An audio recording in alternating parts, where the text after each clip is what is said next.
All right, your boy Steve here at Bass Motorsports. Today we're going to be doing some brakes on a 2015 Chevy Silverado. And now this is the one I'm doing all the paint work to on the front end. And that's all in a different video. And of course you can see that on the channel if you subscribe especially. How about hit that like, hit that subscribe, hit that little bell notification, y'all. I hope you like what you see, and I hope you even learn a little something today. But anyway, I'm not claiming to be a professional. I've just been working on stuff all my life. I just have a knack for it. It's just how it goes. God gave me the talent. Thank you, Lord. Jack of all trades, master of none, but I always get her done. So anyway, I don't pay people to do stuff for me. I don't trust people to do stuff for me. I do my own work. I do my own stuff for me. And that's why I've got so many friends and family and stuff that ask me to do stuff for them. If you're one of them people that I do it for, yes, you're welcome and thank you for wanting me to do it and all that good stuff. Especially you, Robbie. You know you're my brother and you always get special treatment over pretty much anybody else. It's just an understanding we have. If you're watching this, I love you, brother. So anyway, those of you that I don't get to do stuff for, and I'm too busy or whatever, sorry about that. I really keep myself busy all the time, and when I'm not being too lazy. But anyway, so stick around, check out the video. If this is a pretty simple job, as long as you're mechanically inclined, you got basic tools, you should be able to handle this. Other things in my videos, I always want to say, this is entertainment purposes only. If you get hurt, dismembered, burned, who the hell knows, anything, decapitated, it's not my fault. If you feel like you can't handle something that you see, get somebody else to do it for you. Anyway, stick around, let's see what happens here. Alright, so now this particular truck, since it's the Black Ops edition, it does have these fancy little covers over the calipers to make them look good when they're clean, of course. You can see right now they're pretty dirty. We'll take care of all that when they're off. I'm going to clean it all up while I'm painting the wheels and stuff. But anyway, so we're just going to take this little cover off. Looks like it's just some Phillips screws right here, and then it just kind of folds off. Now me, I'm lazy. I love using battery tools and electric and air, all that good stuff. Of course, you can do all this with basic hand tools. That's just me. Lazy guy. And it looks like they got some little holders here for that. I guess they go around the pins. I'll have to pay attention when I take that off because I'm not really used to seeing those covers. And then we're just going to break these bolts loose for the caliper pins. There's one top and bottom.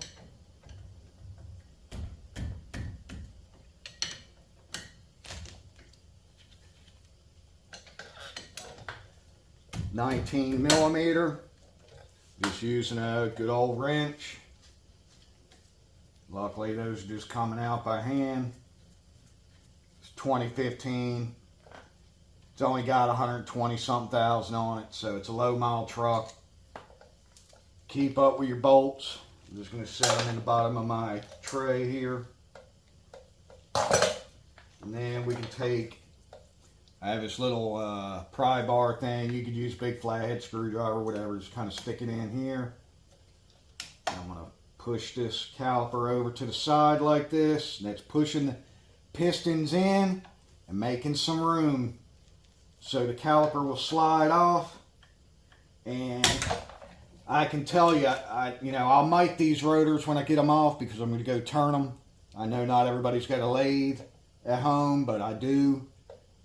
I like having equipment and stuff because I buy equipment and fix it and all that good stuff. Got some good connections, so sometimes I'll keep stuff for myself or whatever. And now I can feel a little lip up the top of the rotor, so I'll have to turn that off too. And the pads have wore into it, but I can tell the rotor is very thick. So the pistons didn't have far to go in. Matter of fact, the pads don't even look that bad. Now see, my pistons are almost all the way in because the way I put so much pressure. Some vehicles, they won't go in that easy. They might be dirty or corroded or something like that. This is a nice southern truck. There's no rust anywhere. And that's another good thing about it. Got me a little piece of coat hanger that I'm going to take, bend it. That one ain't too good. I'll have to get some pliers and bend that. Pretty much just going to take it and hang the caliper, because I don't want to put any force on that hose and mess the brake hose up. So we're going to hang it right back here out of the way.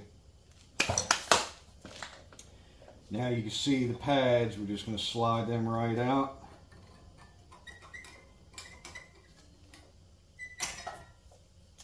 Again, they're halfway or more. They're over half. They're not even that bad. It's my son's truck, new to him. So he's just wanting me to do all this maintenance stuff to it, just so we know it's good to go for him. And they do leave a lot of brake dust. So he bought the ceramic. We're hoping those don't give off the dust as bad. I know they're not supposed to, yada yada type stuff. But now we'll clean the hardware and stuff. Actually, I think his new pads came with the new hardware. We'll clean this thing up after a little while. Now we need an 18 mil to get these bolts loose here for the brackets.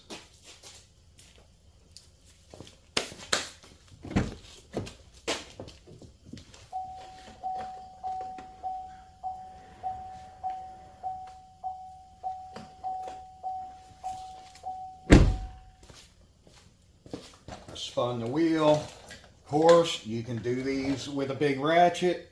I'd say a long 1/2-inch drive, because you really need leverage. These things are tight, but when you got a gun like this one, Ingersoll, it don't play, it don't care. You just zip them right out. You just need the room to be able to do it.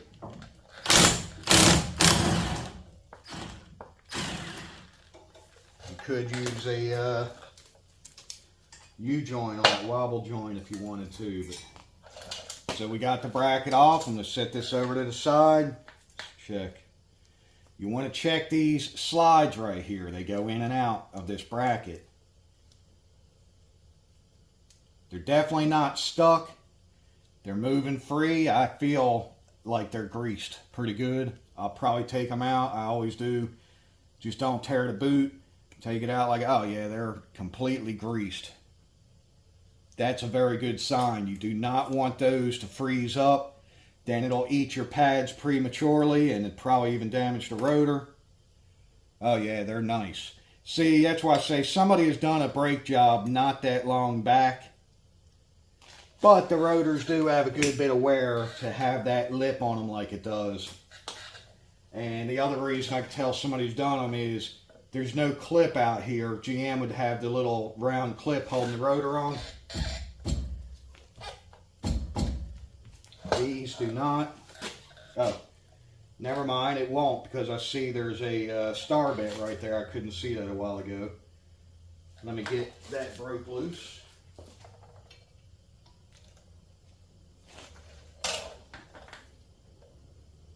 It's a T30. T30.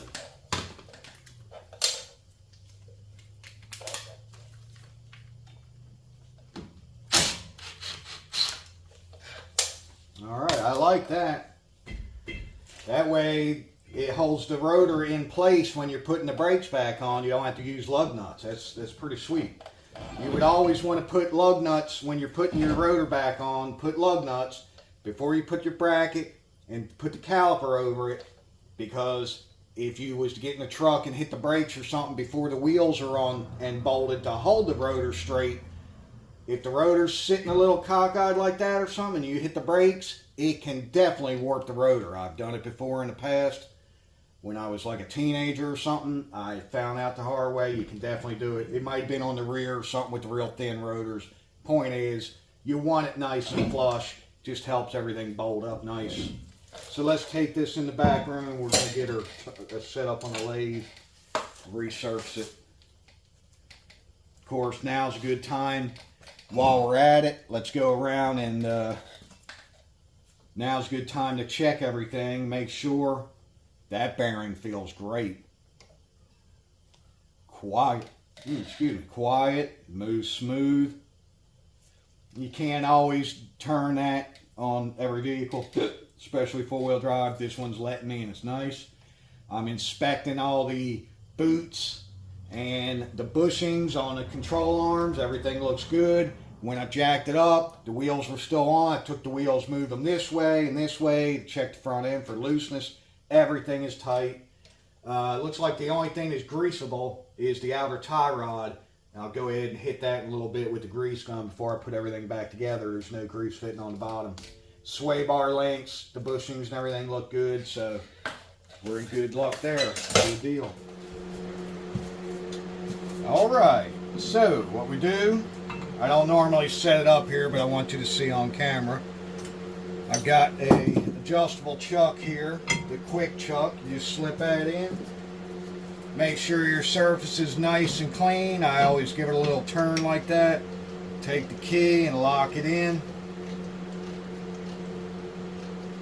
I always give it a little turn so it's centering itself while them jaws are extending. Get it right there and lock it. I've already got my adapter on the inside for the hub. Just take this, slip it right on. Then we're going to get our spacers here and slip them on.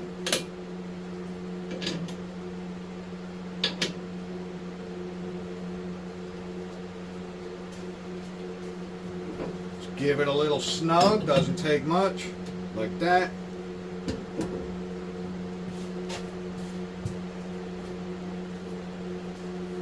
Get our little band here. Keep down the harmonics. That just keeps down the vibrations, harmonics, so it doesn't chatter. Alright.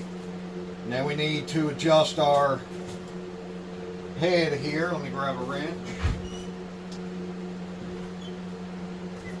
Of course, I gave away my wrench with the last really nice lathe I sold because I wanted it to be a complete package.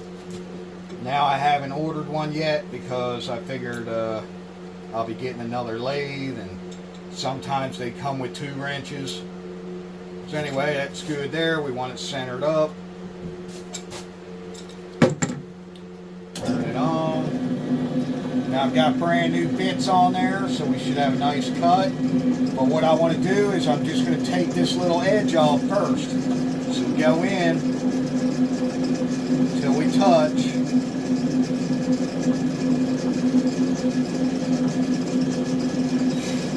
Right there. That sounds good. That actually doesn't have much of any warpage to it. Alright, they're both touching. Now I can come out manually, get rid of that edge. That's a heck of an edge, actually.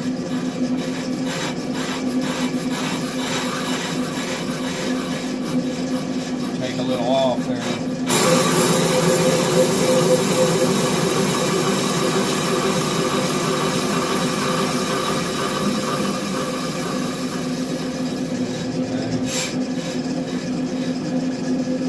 Yeah, it does have some warp. I can see it now that I'm going in more.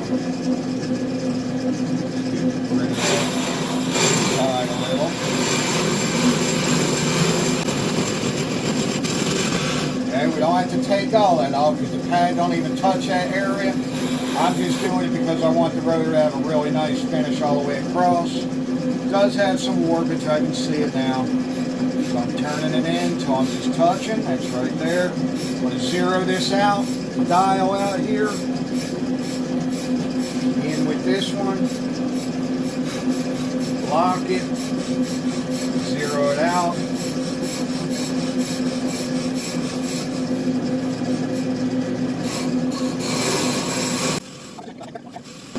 But they're still in such good shape, I can turn them and we won't have any issues. Go about 4 thousandths on it. I'm going to engage it. We're just going to let her cut, y'all. Let her eat. This will be a first rough pass across it. And I'm pretty sure I'll have to do a second pass because I couldn't go quite deep enough. There's still a pretty good ridge out here. I got most of it gone. Let's let her eat. I'll be back in a couple minutes.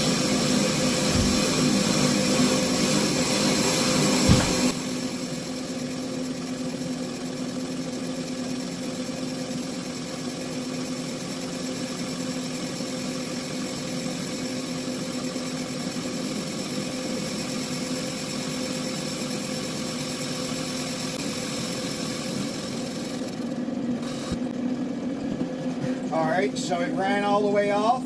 As you can see, we have low spots.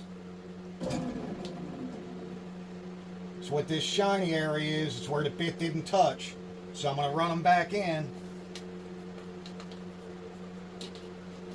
Just a habit of mine, I always like to dust these off before I go turning and moving anything. I just don't want the metallic pieces getting up in there. So now I'm going to run it back in. The other side is the same way. It's got some low spots. So let's run it back in.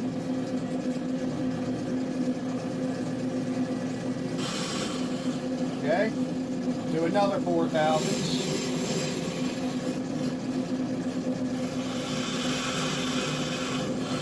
Always make sure you lock them bits back down because you don't want them moving while it's walking out. So let's do this. Engage it. We're going to let her eat again, do her job. Hopefully when I come back this time, she'll be nice on two passes.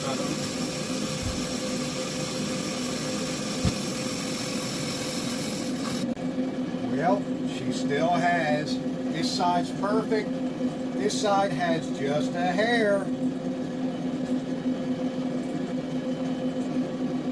So I'm going to run it back in.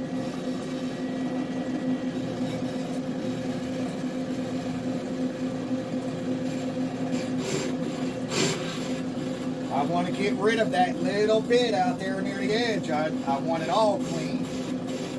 Take a couple more thousandths off, engage it. We're just going to let her eat. Like I said, the other side is perfect. I'm not going to mess with it. I backed the bit away.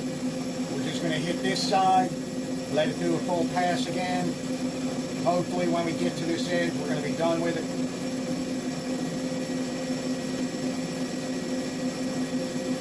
Matter of fact, I'm going to go in and I'm going to take just another thousandths or so off.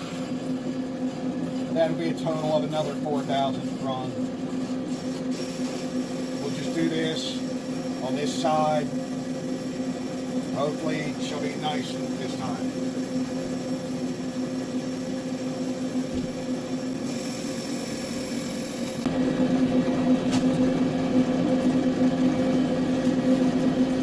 Alright, so that time we got a nice finish all the way, one edge to the other. I'll take, I got my roll-lock disc on here, brand new one. I'm going to hit it real quick and do a non-directional finish.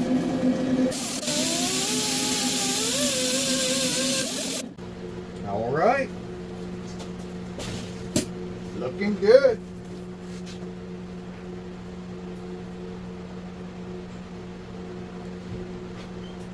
Is looking good. Alright, so another thing, you know, I got the lathe in the back room here because not only do I not have enough room out there in a little garage for how much equipment and stuff I keep, but these give off a lot of dust. There's a lot of dust in the air and makes a mess. So that's one reason I keep it back here. As you can see, it gets stuff all in the air. I don't want it getting into the garage, the shop there.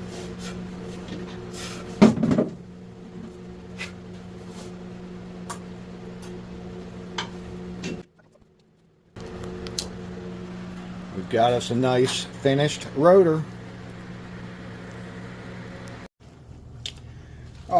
now I understand not everybody's got a parts cleaner. You can use brake clean to do this. You can use like Purple Power in your hose outside and a little brush if you want. But I'm going to clean this bracket up, the mounting bracket. I'm going to not concentrate inside here. Now these boots keep it pretty weather tight, but I'm just not going to get it directly in there because they're already greased. I don't want to mess with that. Now I'm going to go ahead and pop these clips off because it does have new ones in the pack there. I looked. Now, a lot of times I don't mind reusing the factory equipment. I don't always like the aftermarket stuff. They might not fit as good. These are not rusted or anything. I'll just clean them up real quick and then I'll make my decision. I'm not sure if I'm going to bother putting the new ones or not.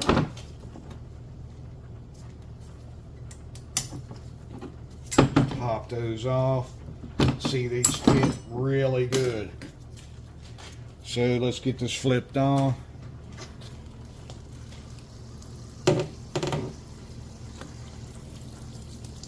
Okay.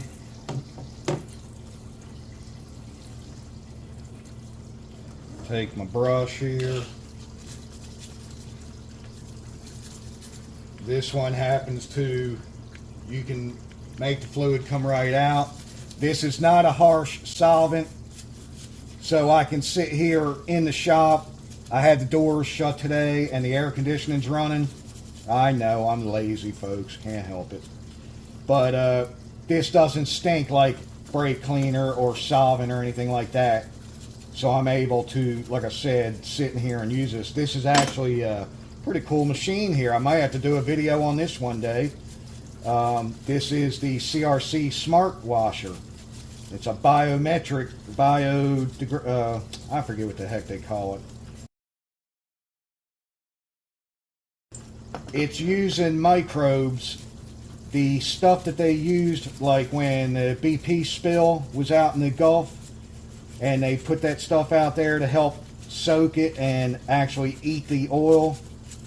That's what's in this fluid. And there's filter mats underneath this, and that's what's embedded in them mats. So there's really no smell right now, nothing harmful to me. And I just changed this fluid and stuff in this machine. It's all brand new. It's like a new machine now. It also heats it, so that's really nice. That helps with the cleaning. Matter of fact, this stuff is safe enough. I can do these painted surfaces and not hurt anything. That way I don't have to take it outside and do it because it's kind of raining right now. I'm doing this while we have the Hurricane Helena, I believe it's called, is going on right now. It's the end of September 24.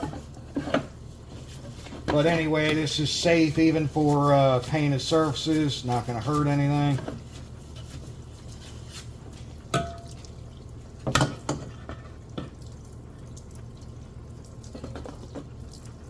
All right, looking good, looking good. All right, so my son picked up the Brake Best Select Pro, which are ceramic. The best grade of the brake selects anyway. You get them at your local O'Reilly.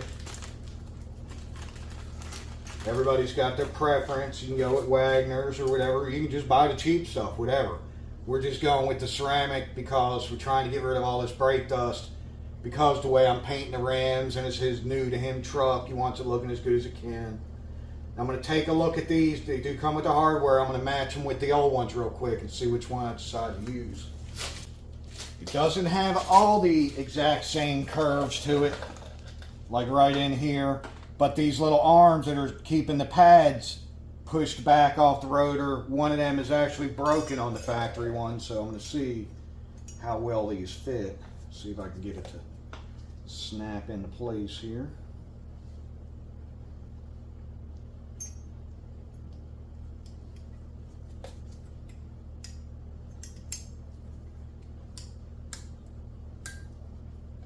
Alright, well, it's snapped on pretty good, so I guess we'll roll with these and see how they do.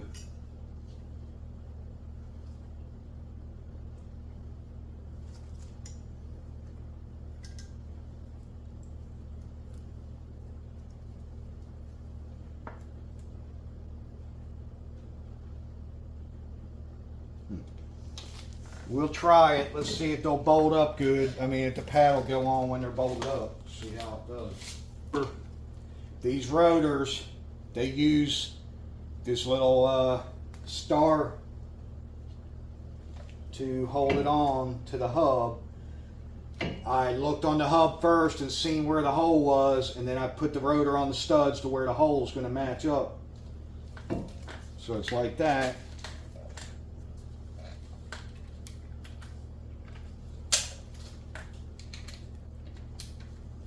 And then these need to be torqued down. Hold it nice and flat like that against the hub. Again, we don't want to warp anything as we're tightening.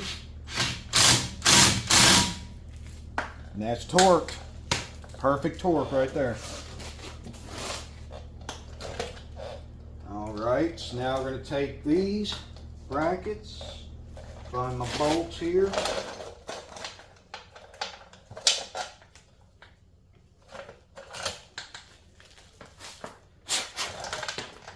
Make sure there's no dirt or dust, debris on them threads. We don't want to cross thread anything. Get this one started in.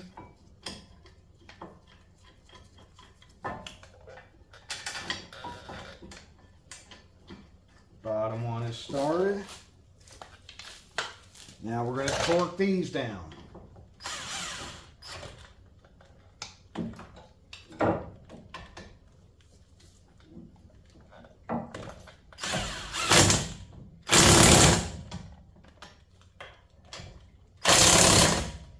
All right, so I've got those torqued correctly.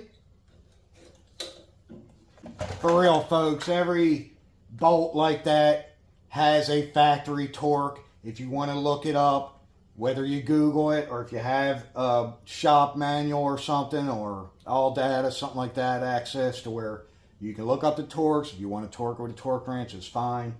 Again, I don't do it. I've been doing this crap all my life. That gun zipped it on and it's not coming loose.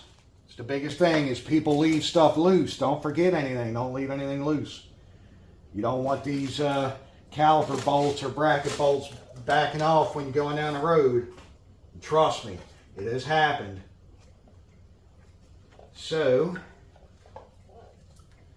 now we're going to get our pads. I'm going to see how they had theirs, make sure they had them right.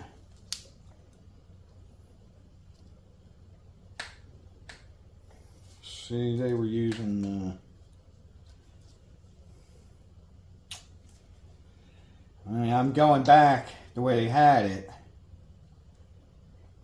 In reality, I'm not sure if it really matters. I'm thinking I like the, that's your squealer that touches. When the pad gets down low enough, it'll start squeaking to let you know to check the brakes. Some put them on where it's at the bottom and the rotor's spinning against it. I like to sometimes put them at the top to where it's still going to make contact, but it won't hang or anything. But that's good. We're just going to put it right back like it was. And I've got some caliper grease here. I'm going to do the edges of these pads. Just take a little bit of this. You don't want to put too much to where it runs off onto the rotor or on the front of the pad. All we're going to do is touch these edges here. Put a real thin coat here so the pad can slide in that little bracket. You just want to do these contact surfaces here. Being careful, don't get anything on the pad. And I'm not going to really bother doing back here because they do have the shims already on them. Do my outside pad here. Now, you can always hold the pads up to the ones that come off. Always do a visual ahead of time just to make sure they look correct for that vehicle that you're working on. But you can do that to match up what your inside and your outside and all that good stuff. Now we're going to try to slide this in here. Let's see how it does. Alright, fit in that clip really nice. So on this particular one, I'm actually glad that I changed to hardware, amazingly. This because a lot of times I run into crap and I'm like, man, why did I even bother?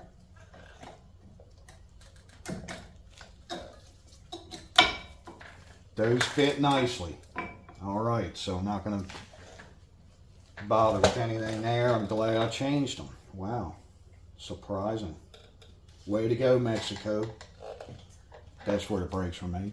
So anyway, now I got lucky and I didn't have to compress my pistons in, but I'm going to show you real quick. Multiple ways of doing this, folks. If you see something I'm doing wrong, holler at your boy. Let me know what you think. Leave them comments. I'm going to take my hanger out.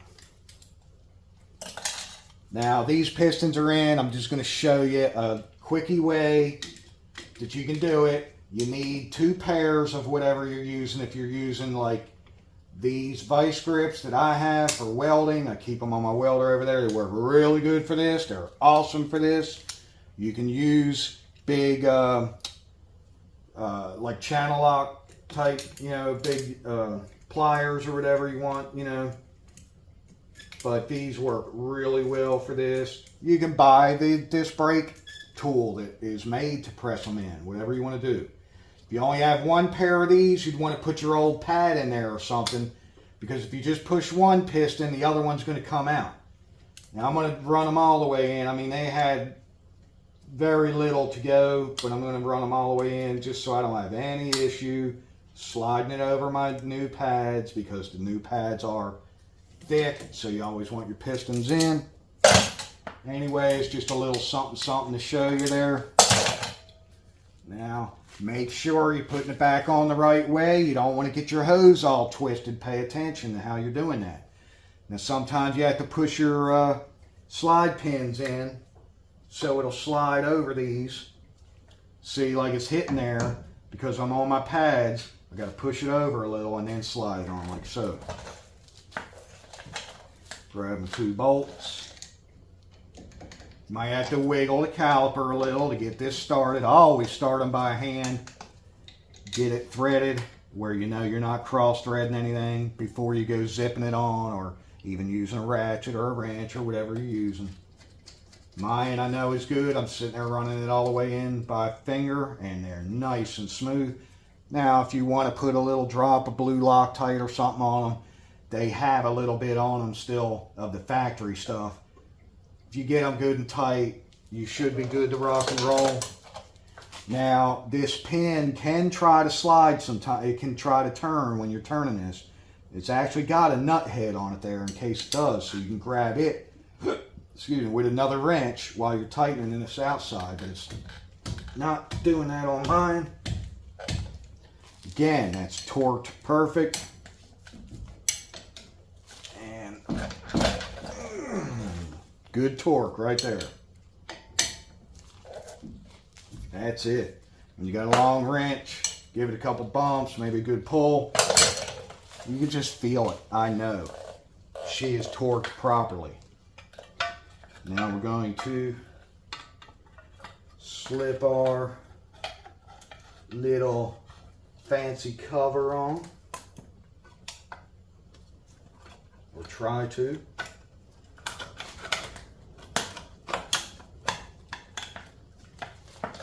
Fancy. Fancy, y'all.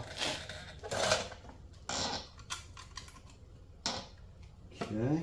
I might even have to wipe them again. I'm getting them dirty with my dirty paws.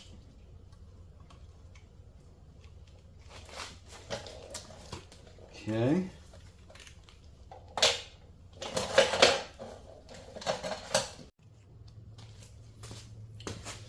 Alright, so now we're just going to put our screws in here. Hold our fancy dancy cover on.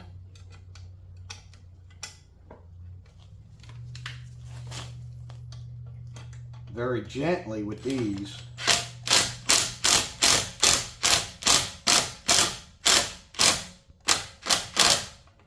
Actually, I just went and grabbed this screw to put in the bottom because the other one was real thin.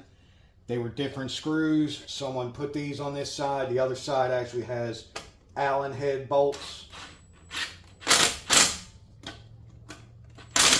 I'm not trying to strip them or anything. I might even go get a Phillips and just come back and make sure they feel good, but I think it's good. So anyway, just time to put the wheels back on, bolt everything up, and there you go. That's how you do your brakes on a 2015 Silverado. That's the front. Probably do another video on the back there in a few when I'm ready. Maybe I'll go grab me some lunch. Anyway, if you like what you've seen, how about give me a thumbs up? I hope you enjoyed the video. And check out the video with the whole truck start to finish on what I've been doing to it, you know, as far as the front end. As you can see, I've still got the front off this baby. And the hood scoop. It has a fiberglass scoop to come on it. Nice looking truck, beautiful truck. But the front bumper and all had a big hole where the paint must started out as a little rock chip, but the paint just started spreading and spreading, and I could just peel it. Matter of fact, got pieces of the paint laying around the shop now. You could just peel it right off. So I went ahead and repainted the bumper for them. And that's a pretty good video, because it's going to show you can paint at home. Matter of fact, I did that crap outside, and it turned out pretty good. I feel like it turned out pretty good for an outside job. I did all these pockets, like for the fog lights and all. That was the rough textured, just dull black, kind of like this.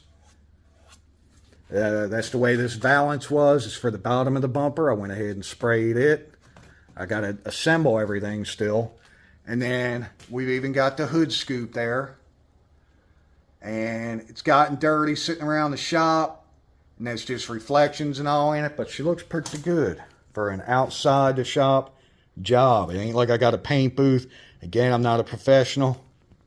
So I hope you liked what you seen. Hope you give me a thumbs up, y'all. And if you ain't a subscriber, I hope you hit that subscribe. I'm trying to get the little channel to grow. And I really appreciate all you that do follow me and watch what we do around here. And as you can see, I'm always doing something different. It's not the same old channel. I get bored with other people's channels after a few months, even if I'm really into something, whether it's into a certain boating or looking up how to work on something maybe of somebody else's to get ideas, you know. But I do custom interior, I restore boats, pretty much do anything to them, one end to the other. Badass systems, stereo systems above the top, just anything, don't matter. Motor work, do cars, trucks, bikes, doesn't matter what it is, folks. I'm always doing something different though. Hell, we could break out the guns and do some gun reviews. I could be out on the ocean or the intercoastal waterway or even the lakes around South Carolina having a good time. So anyway, God bless, and we'll see you on the next one, y'all.